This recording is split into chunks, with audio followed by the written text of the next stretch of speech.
Hello guys, welcome back to my channel. Guys, ഇന്നത്തെ video എന്ന് വെച്ചാൽ നമ്മൾ പുറത്ത് പോയപ്പം ഡയറി മിൽക്കിൻ്റെ മിൽക്കിനിസ് പറഞ്ഞ ഒരു ചോക്ലേറ്റ്, അത് ഡയറി മിൽക്കിൻ്റെ മിൽക്കിനിസ് പറഞ്ഞ ചോക്ലേറ്റ് നമ്മൾ വാങ്ങിയിട്ടുണ്ടായിരുന്നു ഗൈസ്. അപ്പോൾ ഇന്നത്തെ നമ്മളെ വീഡിയോ എന്ന് വെച്ചാൽ ഇതിൻ്റെ റിവ്യൂ ആണ് ഗൈസ്. അപ്പോൾ നമ്മൾ മിൽക്കിനിസിൻ്റെ നമ്മൾ ചെറിയ സാധനം 10 റുപ്യ എന്നൊക്കെ വിചാരിക്കുക, പക്ഷേ ഇതിൻ്റെ വില എന്ന് പറയുന്നത് 20 റുപ്യാണ് ഗൈസ്. 20 റുപ്യ ഗൈസ്. അത് കണ്ടപ്പോൾ നിന്ന് നെട്ടിപ്പോയി.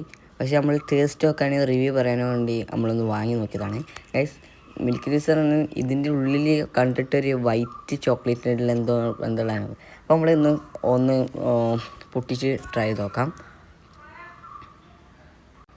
ഗൈസ്. നമ്മൾ പൊട്ടിച്ചിട്ട് നമ്മളിതിനുള്ളിൽ ഇങ്ങനെയാണ് ഗൈസ്, ഇങ്ങനെയല്ല സംഭവം ഉണ്ടാവില്ല. പക്ഷെ എന്താ വെച്ചാൽ നമ്മളിത് പുറത്ത് വണ്ടിയിൽ വെച്ചപ്പോൾ അത് അലിഞ്ഞു പോയി ഗൈസ്. നമ്മൾ കുറച്ച് ലേറ്റായി നമ്മൾ വീട്ടിലേക്ക് എത്താൻ, അപ്പോൾ അത് അലിഞ്ഞു പോയി. ഇത് എന്താ പറയുക, തുറക്കുമ്പോൾ തന്നെ എനിക്കൊരു കട്ടി ഫീൽ ചെയ്തിനി. മറ്റേ ആ നോർമലായിട്ട് പക്ഷേ നമ്മളത് തിന്നു കിട്ടി. നമ്മളെ അഭിപ്രായം പറയുന്നത് വെച്ചാൽ ഇതിനുള്ളിൽ നമ്മൾ കിൻഡറിനെ കുറിച്ച് ചോദിക്കാം. കിൻഡറിനല്ലേ, കിൻഡറിന് ഇതേപോലത്തെ ഉണ്ടല്ലോ, അതിൻ്റെ അത് ചോദിയതിനുള്ളിൽ ഗൈസ്. ഇത് മസ്റ്റായി ട്രൈ ചെയ്ത് നോക്കി ഗൈസ്. ഇത് പൈസക്ക് ഒരു ചെറിയൊരു വർത്തുണ്ട് എനിക്ക് തോന്നുന്നുണ്ട്. 20 റുപ്യക്ക് വർത്തുണ്ടോ വെച്ചാൽ അത്രയല്ല, ഒരു 10-15 റുപ്യക്ക് വർത്തുണ്ട് ഒക്കെ. എന്താ വെച്ചാൽ കിൻഡറിൻ്റെ ആ ചോയ ഉണ്ട് അതിൻ്റെ ഉള്ളിൽ, ഡയറി മിൽക്കിൻ്റെ ആ മേലത്തതും നല്ല രസമുണ്ട് ഗൈസ്. അപ്പം ബൈ.